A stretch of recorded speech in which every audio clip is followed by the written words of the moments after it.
Good evening, everyone, and welcome to Jazz Bean Entertainment YouTube channel. My name is Stacey Allen, and I am your co-host, along with Myron Fisher. And you are about to watch an episode of Jazz Bean Entertainment TV Spotlight on our special guest today. And I'm going to let Myron introduce our special guest since he brought him on. So excited. Before we get started, I want to do a couple shout outs. And one of the first shout outs I like to give to Chaz Wins. He's a comedian. He has his own show on Grind City TV, Roku. Speaking of Grind City TV, the CEO is K Bay. It's a Black-owned station. You can find her station, Grind City TV Network, on Roku and Fire Stick. Lots of great shows on her station. I also like to give Jazz Bean shout out to Stephon Braxton. He's an award winner. He has his own show called Comics on Life, and you can also find him on the Roku station, or he's streaming everywhere. You can find him everywhere. Also, I have a good friend, Pam Jam's Corner Spot. She has a social media site where you can upload all the latest old school and R&B music. And we're going to get started on the show. I'm going to bring on Myron Fisher and his special guest. Once again, one moment. Let's see if we can see. Here we go. Hi, Myron. Hey, how you doing, sweetie? Good. Tell us who you brought on the show today for Table Read Uncut. I brought on a very special guest. This brother is not only educated in the arts or the fine arts, he is also has a lot of experience in the fine arts. He goes way back to Kuntu Theater with August Wilson, and we're gonna ask him about that. This brother here is super duper bad. Okay. And his name is Lorenzo Boone. And Lonzo, welcome to the show. Lorenzo. Welcome, Lorenzo Boone. Hello. Nice to meet you. Lorenzo Boone. Yes. How you doing, my brother? I'm doing fine, sir. Good. I'm glad to have you on the show, man. It's a real honor. I'm pleased to have you here. Tell us a little bit about your background. Now, I know you have a master's in fine arts, and you have some schooling at CCAC. You went to Pitt, and you worked with one of my favorite people ever in life, Dr. Vanell Audrey Watson Lilly and August Wilson. And you probably worked with Rob Penny too, right? Yes.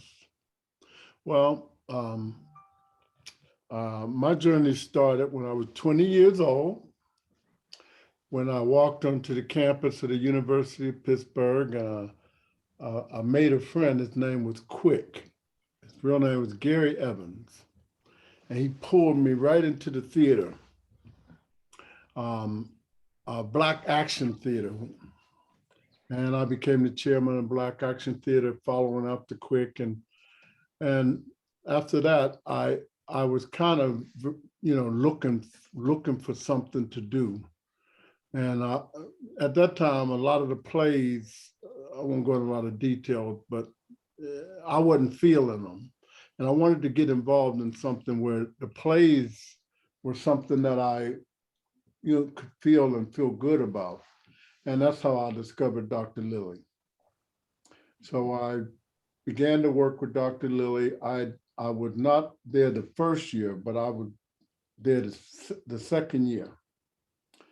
In fact, that when we had our 25th anniversary, Vernell classified me as one of the founders. And if my recollection is correct, it could be off some. I think I was the only person who wasn't there in the first year who listed as a founder. And that made me pretty proud. Let me ask you, were you with working with them when they were working out of Wow? No, that's before me. That was before you, okay. That's before me. I came in the second year. Rob Penny was the playwright in residence. I took him for independent studies for playwriting. Dr. Lilly, of course, was the director and the founder. And I took her for independent studies for directing and acting. And I also was a theater major. So I was taking courses full steam in the theater department, and I was working with Vernell and Rob. So I came into Kuntu as Vernell's assistant director and whatever else she wanted me to do. So that's how I got involved with Kuntu. I was there for 4 years, and I moved on to other things, but grateful August Wilson was there. He was Rob Penny's best friend.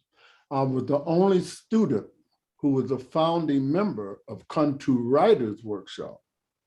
Okay. August Wilson was there, Rob Penny, and everybody there were professional writers. And the only reason I think I was invited because I was Rob's independent studies student. Okay. That's how I got invited. They were all professionals, prominent professionals around the city. All of them brilliant, I'm telling you. Oh yeah. Extremely brilliant. Very. Right. Now, Some of the things that I were looking at, like when I was looking you up, I see you have on your plate, you have your playwright, producer, your actor, and a filmmaker. What was your first film? I know you made a film, your first one. Woogie. I made it at Pittsburgh Filmmakers. It's a 6-minute movie. Okay. That movie did a whole lot to open a lot of doors for me, and I'm very proud of it. 6 minutes, okay. We're planning some longer pieces in the near future. But I love it. I love that movie. It opened a lot of doors.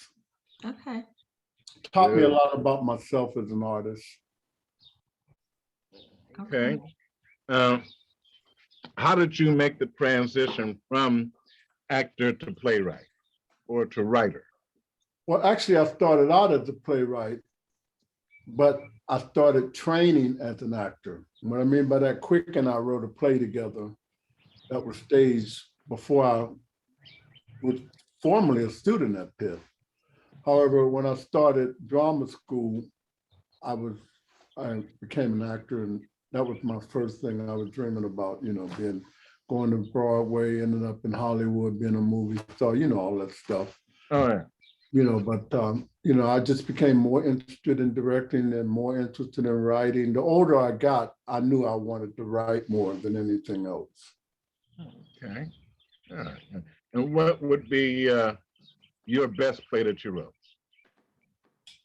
Well, I only have one play, and the title of it is The Awakening, full-length play. I got a short stuff. But the title of it is The Awakening, and I developed it during during my MA, it started out as a short play. The idea started out as a short play. But then I wrote the full-length stage play during my second year of my MFA at Point Park University. Okay. And I'm working on a second play right now. I'm primarily a screenwriter, as you know. So I have more work in the screenwriting area. And on television, I have a television series that we're currently will be pitching, and I have several motion picture scripts that I've written. Oh, that sounds so interesting. As far as I don't want you to give away too many secrets, because you're pitching this show. The show that you're about to pitch, what is the layout of the show? Well, I can't talk about it, but what I will say is this: I'm very passionate about my people.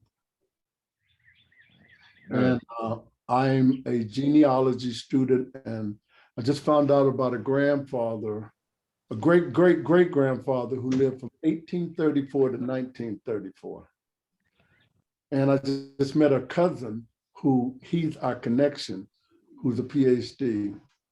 And, he's a whoopity-doo, so to speak. So, Okay. I'm finding out more and more about my family, and I just want to, part of what I do, it's layered, my work is layered, but part of the thing I want to do with my work is to give the land of the living and the current generations a better appreciation for what great people we come from and the shoulders that we're standing on. Oh, yeah. Because for them to have accomplished what they accomplished, to make us able to even come into the world, they survived and flourished, and whatever they had to do to hold us up to be born. Oh, yeah. And I'm a religious person, so in the underbelly and the subtext of my work is always God somewhere lurking in somewhere in the scene. somewhere. Amen.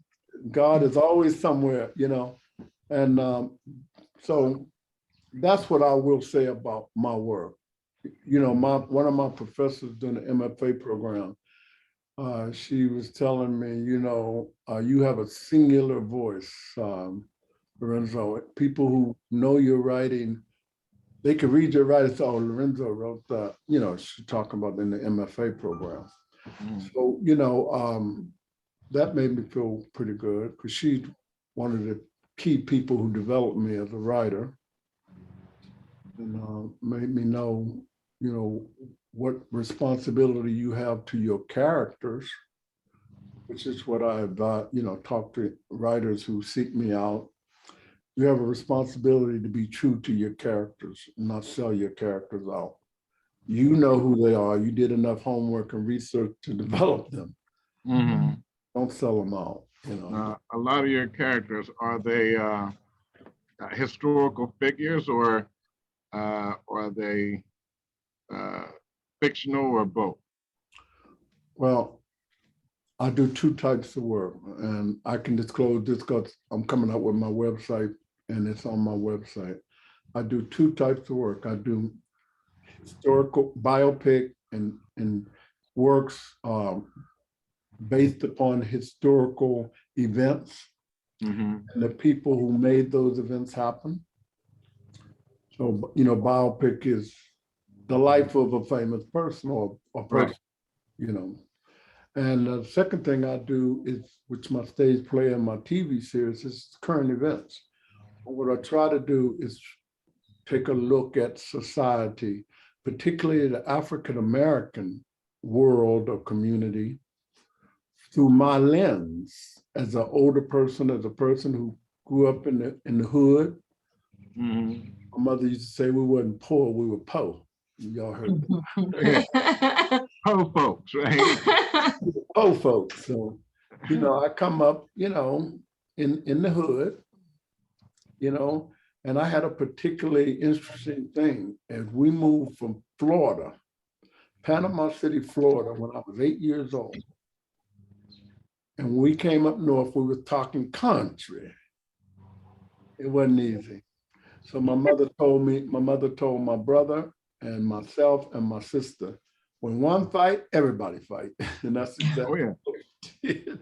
That's right. And that's how we survived, because they knew them country dudes from down south, you fight one, you got to fight all three of them. And a lot of people didn't want to do that. So that's how we survived. I got two brothers myself. I'm the youngest, Yeah, so we grew up in, people who, and I'm not trying to glorify growing up in the hood and saying people who didn't grow up in the hood are lesser, that's crazy. But what I am saying is that, if you grew up poor in the hood, there's a certain thing that you understand about life. And those in the audience who were watching will understand what I'm saying, so. Oh, yeah. And it gives you a greater appreciation of life, what's possible, and what you can do if you strive to get out of it. Yes, sir. Yeah. So, Stacy? Well, I want to, maybe Lorenzo could tell us something that nobody knows about him. Tell us something nobody knows. Any surprises? That I it's nothing that nobody knows. But really? In the theater world, people don't know that I was a gifted athlete. Okay. What did you play? Well, I played all sports, but my best sport was basketball, and I was a point guard, and I went to college on a basketball scholarship. And my backcourt partner from Fifth Avenue High School went on to Notre Dame and made history. Okay. Made the last second shot against UCLA to break the longest winning streak in the history of college basketball. Then he went on to do the same thing against Marquette. Well, So, see, that's interesting. The Yeah. nickname is the Iceman. So, Mhm. and I feel strongly that if I'd have chose the right school as a freshman, I'm telling where I would have ended up. Okay. I saw something that said flight school in your bio. Well, I put a that's little question mark next to that. well, that's it's not flight school like pilot. Pittsburgh filmmakers, Pittsburgh Center for the Arts Okay. has a artist enrichment program called Flight School. Okay. PCTV, Pittsburgh Center for the Art, Pittsburgh filmmakers, Pittsburgh Center for the Arts, Flight School Fellow. And what it is every year they would have about 150 applicants apply, emerging artists, a lot of visual artists, but all kind of artists would apply. And of course, they would pick 15 out of 150, 200 or so. Mhm. And I was selected for 2017. It's a 6-month program, artist enrichment program, and it was wonderful. It taught me a whole lot about how to thrive as an artist, not just survive, and not to believe in being a starving artist, Mhm. to be a business person, to know how to market yourself and all these types of things. So I was fortunate to do that. And my friend Kim Eel is a flight school fellow. Okay. She's one of the people who helped me get in. I was the only African American in my class, and it was a very, very great nurturing tool. And some people out of New York City sponsors it, and people all over the country. I guess you have to get accepted into their program, but it's a pretty big time thing on a national level. Okay. See, I Right. didn't know Now, that. Okay. You, speaking of Kamel, you and Kamel actually were co-writers on the last play that I was in. And Corey Langsford, can't leave Corey Corey. Langsford, right? There were 3 of you. So I wrote the last scene, Corey wrote the first scene, Kim wrote the middle. But we all helped with the whole thing. We all collaborated on it. Tell us more about the organization that you were all involved in, that you produced the play for. Well, that's our Arts Renaissance Collective, and we're operating out of our Community Empowerment Association. And what it basically is a group of seasoned professional artists who want to get back, who want to teach young people what we know. And, I'm very passionate about this because, see, I know that the history of Kappa, and I know that right now, particularly Black kids, everybody can't go to Kappa. Right. A lot of young people who are passionate about the arts, who need training, need direction. And that's what we're there for, to give them training and direction. And hopefully we can help them get their education, formal or informal, whatever they need. Different people need different things. And what we want to be able to do, we want to be able to help everybody who wants to get it in the community, if possible. All right. And it's not just for children either, right? Right. And I'm very serious about that part, because I was 55 years old when I went back. I was a professional salesman for 33 years. That's what people know me as, a businessman. And a lot of people don't even know that I am an artist, just like they didn't know I was an athlete. But I'm very serious about that because I was 55 when I came back. I went to the community college because I was scared to death. I hadn't been in school in 33 years. And a friend of mine said, I told her I wanted to go to grad school. I said, but I wasn't ready. I didn't feel I was ready. She said, well, why don't you go to the community college and you could, polish up your skills and get ready for graduate school. I said, I already have a bachelor's degree. Why would I do that? I was offended. I was like, why would I do something like that? 30 days later, I was right up at that community college enrolling. I spent 2 whole years there. I was planning to spend a semester. I spent 2 whole years there. Finished with almost a 4.0. I was selected as the keynote speaker of the Dean's List reception. And out of 3,000 Dean's List students, I was the speaker in 2011, June 14th, which was my birthday. And from there, I had the skill sets, writing-wise, and literature, and the humanities, what I wanted to go to graduate school for. It prepared me, and I was able to go to grad school. I went to Wilkes University and received an MA. I did 1 year postgraduate school. Then I went to Point Park to get my MFA, and then I went to Pittsburgh Filmmakers. I went to film school for a year, flight school, then I hit the streets. I'm very grateful to the community college for getting me ready for graduate school. Because I wasn't ready. I couldn't have done it without the 2 years I spent at the community. Because I had 7 writing classes while I was there. So, it was very helpful. It was very helpful. Made a difference for me. That's a good thing. All right. And where do you see yourself maybe in the next 5 years? Hopefully. I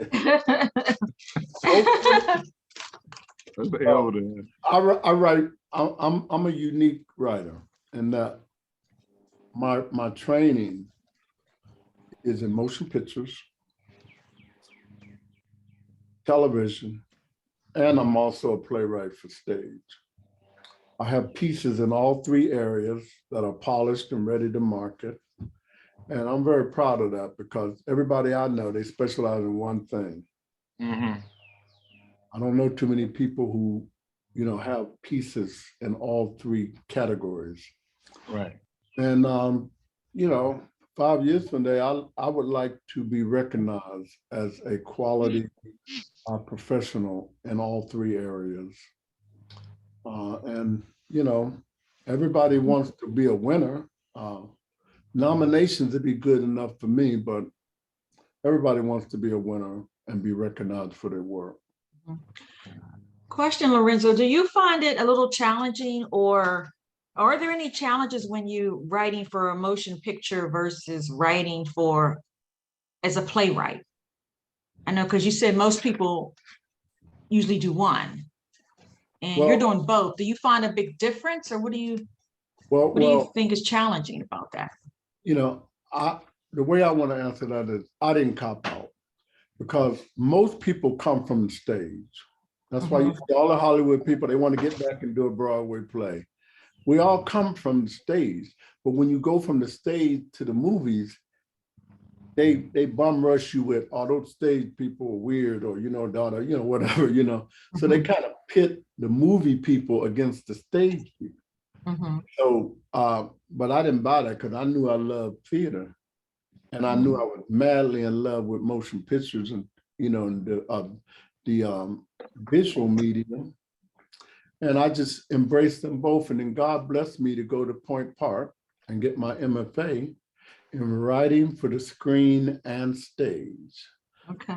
We were trained in all 3 mediums. So that was just a blessing for me because I wanted to go to Carnegie Mellon to study playwriting, but that wasn't in God's plan. So I ended up at Point Park. And the inaugural year, the first year of the MFA program.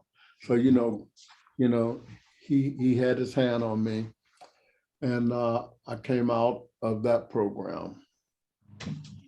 Okay. And I know Point Park has, I've worked with some of the actors that have come out of there, and they are just phenomenal. They have a great school of fine arts there at Point Park. Well, And it's Carnegie. rivaling Carnegie Mellon big time right now. Most people don't know that, but it is rivaling. You know, the dance school, it's just a fine institution. Oh, yes. Very good. And what advice would you give to young people coming? Well, the advice that I have to give, because when I came out, I said, I'm going to take me a job and save some money and go to New York, where my acting professor was waiting for me. He wasn't waiting for me, but I was invited to his workshop. And I decided to work as a salesman to save some money and then go to New York. So you see what happened to me 33 years later. Yeah.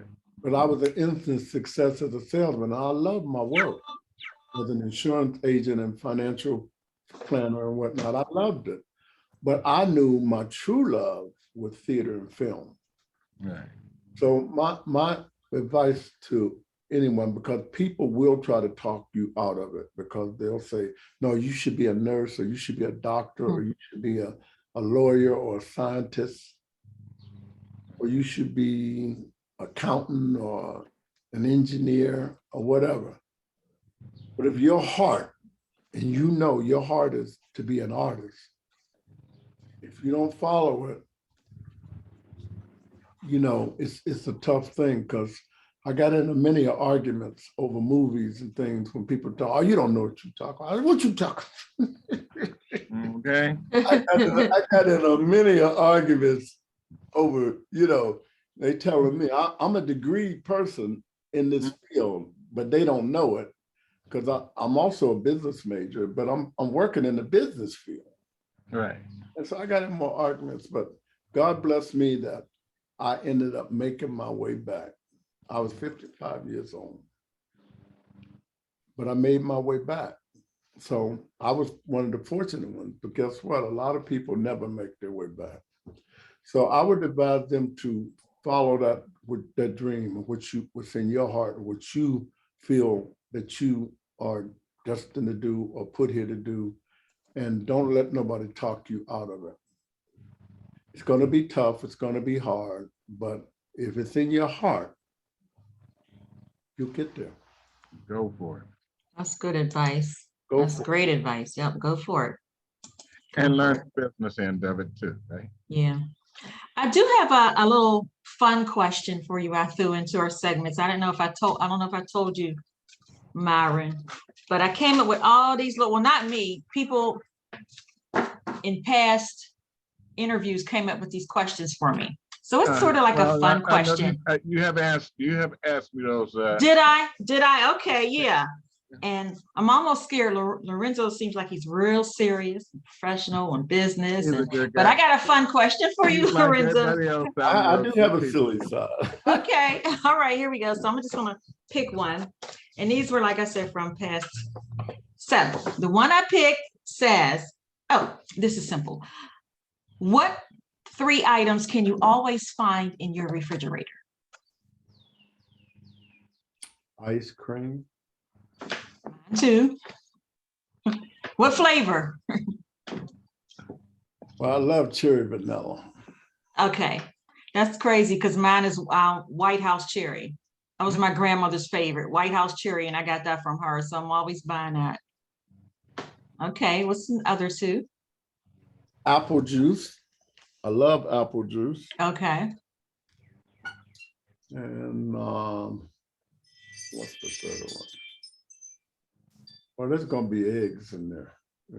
Eggs. Yeah, Okay. The basic. The next is eggs and milk, things like that. Okay. All right. I haven't bought apple juice in years, but that's a good one. Apple juice. I love apple juice. Okay. Myron, you can close us out and tell us what's up. Well, maybe we can let Lorenzo tell us what's next. Like, what's he got coming up? What you want people to know? Like, at the end, what's going on now? The Well, present, like what you got going on right now? I want to produce my stage play. Okay. Then I have another stage play. Mm-hmm. So I want to produce 2 stage plays. Is it a full-length play? Both of them are full-length. Full-length plays? Okay. And I want to start off with those, and then I have 2 movie projects coming after those. But I'm going to start off with the 2 stage plays. Okay. Great, fantastic. Oh, my brother, Lorenzo, again, I am so honored to have you on our show, man. I met you, like I said, at the play that you were a co-writer with, and we've always gone along the same channels. We dealt with the same people, but we've never run into each other. And I'm gonna tell you, it is an honor and a privilege to meet you and to know you. And it is a great honor to have you on our show. I hope you Yes. enjoyed yourself while you were hanging with Stacy and I. And we'd like to invite you back at some point here. It was an honor to meet you. It was an honor for me to meet you also. And when Myron had texted me, so we got Lorenzo Boone, I said, okay, that's great. Let's do this. I was all excited, so I was ready to meet you. And hopefully one day I can meet you in person. We'll run into each other somewhere in Pittsburgh. I follow the bands. I follow the plays. I went to go see, the last play I saw was the Murder on the Orient Express. That was pretty good. So yeah, that was pretty good. So, but Well, I want to thank you guys for inviting me on. And Marlon, it's the same thing when I met you that day when we were in the circle telling who we were. I just knew you by the way you was carrying yourself that you was somebody, but I didn't know who you were. And I was like, who are you, man? How did you get by? Really nice meeting you. You look familiar. I think I met you somewhere before, but I can't place it. Well, if it's around theater, it's probably Cunt 2 or Pittsburgh Playwrights or New Horizons, somewhere in that set. Thank you so much. Yeah. And Stacey, Again, my brother, I appreciate you coming on. You look familiar. I do. Yeah. East side of Pittsburgh all my life, east side. So maybe that's it. We probably ran into each other. Yep. So nice to meet you and Stacey, enjoy. I'm going to give a plug before we go out. Okay, go ahead. I'd like for you all to come out on the 21st of May to the Millvale Music Festival, where my brand new band will be debuting, the Rhythm of the Night Fusion Band, between myself, Annie Mae, the neo soul songstress, Malik, and Daryl, and Chris, young bass player out of Ohio, man. Oh, he's awesome. But come on. I already planned to come. It's 2:00, right? 2:00? 2:00. Yeah, okay, I'll be there. At the Millville Music Festival on the 21st of this month. Okay. All right. And our next guest coming on will be Annie Mae, the neo soul songstress. I'm excited. Okay, I can't wait. Just let me know when. All right. Thank you, guys. So thank you, people, for joining us. Please subscribe. We can only move on if you're with us. Exactly. Subscribe, please. Bye-bye. I will.